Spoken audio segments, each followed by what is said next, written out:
Our last lesson was a tougher one, multiplying decimals by 1/10 and 1/100th. You all did a great job, but I want to review it with you. I want to make sure that you understand why the decimal point moves to the left when you multiply a decimal by 1/10 or 1/100th. I know you can memorize a rule, but in order to really make this concept stick, we need to understand the reasons behind our actions. Let's start with the example 3/10 times 1/10. It's easiest to understand this by converting the decimals to fractions, since you already know how to multiply a fraction by a fraction. 3/10 written as a decimal has a 3 in the numerator and a 10 in the denominator. 1/10 written as a decimal has a 1 in the numerator and a 10 in the denominator. We know how to multiply fractions, so let's give it a try. We start by multiplying our numerators. 3 times 1 equals 3. Then we multiply our denominators. 10 times 10 equals 100. 3/100ths written as a decimal looks like this, 3/100ths. So 3/10 times 1/10 equals 3/100ths. Let's take a look at two more problems together. I've kept our work from the first problem we just completed up on the first line here. This time, let's take a look at the second problem, 3 times 1/10.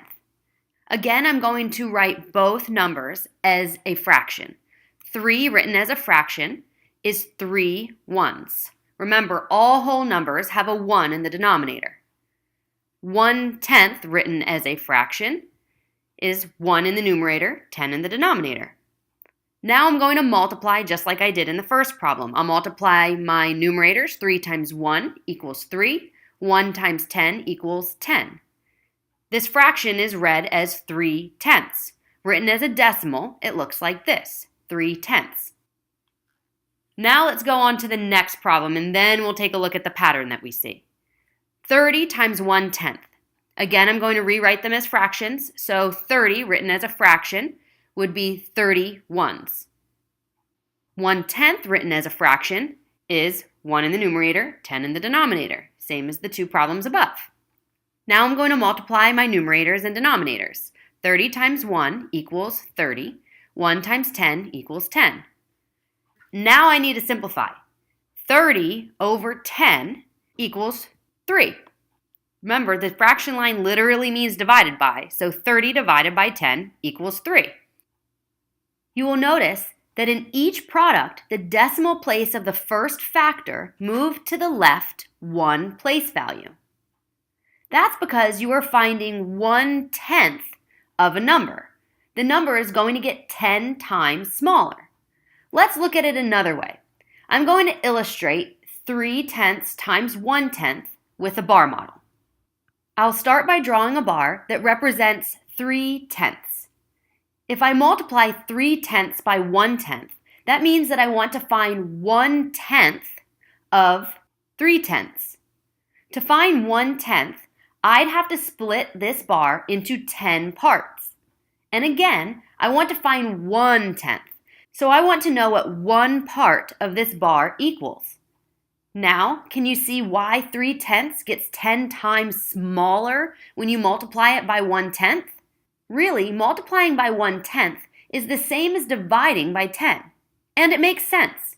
Remember we learned that the fraction line literally means divided by? So 1/10 literally means 1 divided by 10. So 3/10 times 1/10 is the same as 3/10 divided by 10, as you can see in the bar model.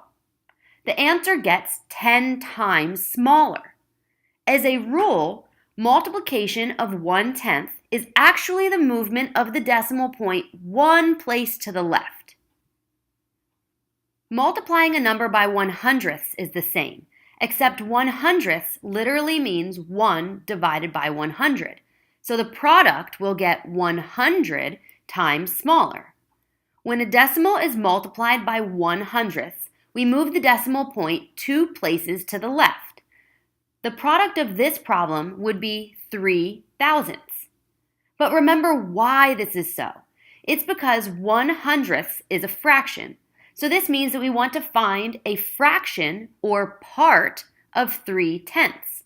In this case, we want to find 1/100th of 3/10. So it's like dividing 3/10 by 100. We just want to know what one part out of 100 equals, which is why the product is 100 times smaller. Now that we understand why the product is 100 times smaller, let's apply this rule. If I multiply 3 times 1/100, I want to know 1/100 of 3. My answer will be 100 times smaller than 3, so my decimal point, which is just after the 3, will move 2 place values to the left. So 3 times 1/100 equals 3/100. In the problem 30 times 100, again, I want to find 1/100 of 30. So my decimal point moves 2 place values to the left, making the product 100 times smaller. 30 times 100 equals 3/10.